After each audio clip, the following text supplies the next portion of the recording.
গো দয়াময় দিয়ে দুনয়ন কেন অন্ধ রেখেছো আমারে। তুমি যে বিশ্বময় বিরাজ করো দয়াময়, তবু আমি এমন অভাগা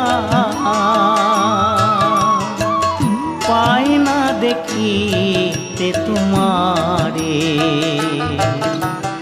ও গো দয়াময়